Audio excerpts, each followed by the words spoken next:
श्रीराम समर्थ. सुस्वागतम. हिंदू जागृती न्यास व श्री घंटाळी देवी संस्थानच्या प्रभाते मनी या कार्यक्रमात डॉक्टर अश्विनी बापटचा सस्नेह नमस्कार. श्री ब्रह्मचैतन्य महाराज गोंदवलेकर प्रवचने.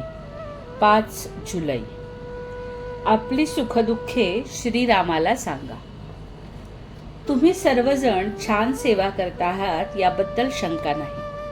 अशीच सेवा अखंड चालू ठेवा, त्यातच कल्याण आहे. त्यानेच आपण तरुण जाऊ.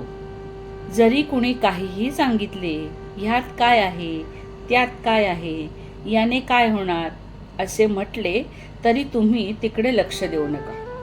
परमेश्वराची सेवा वाढवावी तेवढी थोडीच आहे. तो फार मोठा आहे, अमर्याद आहे. त्याला पाहिला तशीच सेवाही फार मोठी करायला पाहिजे. त्याला पाहण्यासाठी तशी मोठी शक्तीही आपल्याला लागेल. अर्जुनाला श्रीकृष्ण परमात्म्याने दिव्य दृष्टी देऊन दर्शन घडविले. ती दिव्य दृष्टी आपल्याजवळ नाही, पण ती मिळवण्याची शक्ती आपल्याजवळ आहे. भक्तीची प्रगती ही खरी शक्ती, आणि त्याकरता अखंड नामस्मरण हेच खरे साधन. श्रीराम प्रभू आपल्या घरातला कोणीतरी आहे याबद्दल खात्री बाळगा.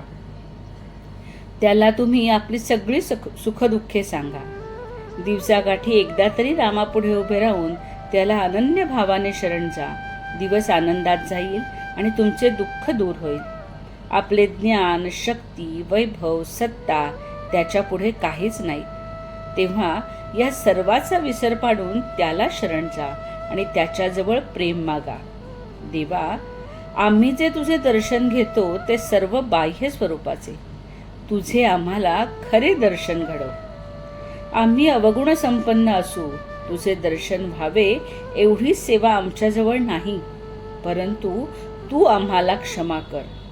यापुढे देवा, कितीही संकटे येवो, आमच्या प्रारब्धाचे भोग आम्ही तुझ्या नामात आनंदाने भोगू. जे काही व्हायचे असेल ते होऊ दे.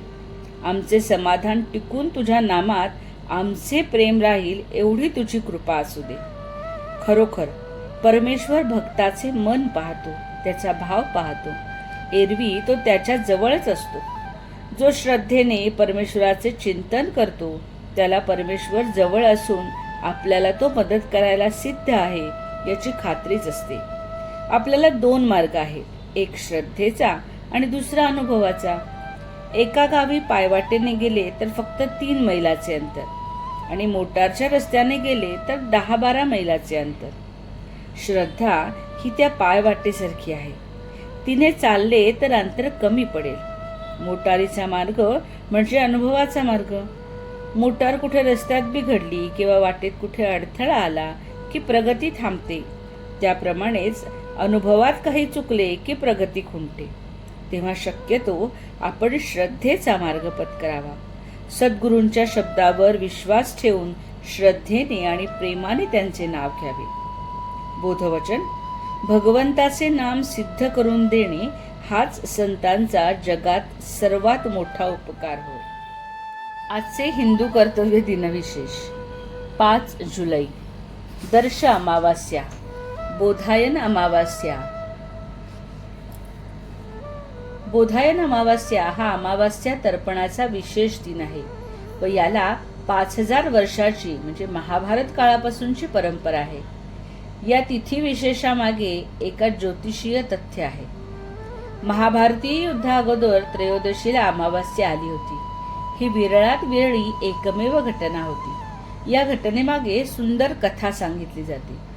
दुर्योधनाने गुरु द्रोणाचार्यांना युद्धात विजयी होण्यासाठी कुठले अनुष्ठान किंवा केव्हा करावे असे विचारल्यावर त्यांनी दुर्योधनाला सहदेवाची भेट घेऊन विचारण्यास सांगितले.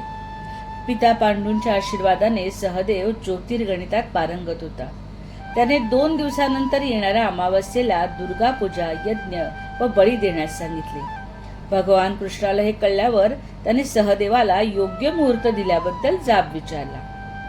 त्यावेळी मी माझा धर्म पाळला, मी मरायला तयार आहे असे सहदेवाने उत्तर दिले. कृष्णाला मात्र अधर्माचा कोणत्याही मार्गाने नाश हाच एकमेव धर्म होता. मग कृष्णाने युधिष्ठिराला 2 दिवस अगोदरच अमावास्येचे पितृतर्पण करायला सांगितले. स्वतः कृष्णच शेजारी उभा राहून तर्पण करून घेताना पाहून देव, सप्तर्षी सर्वच तर्पणाला बसले. दुर्योधनानेही त्याच वेळी यज्ञ व बळी देऊन टाकला.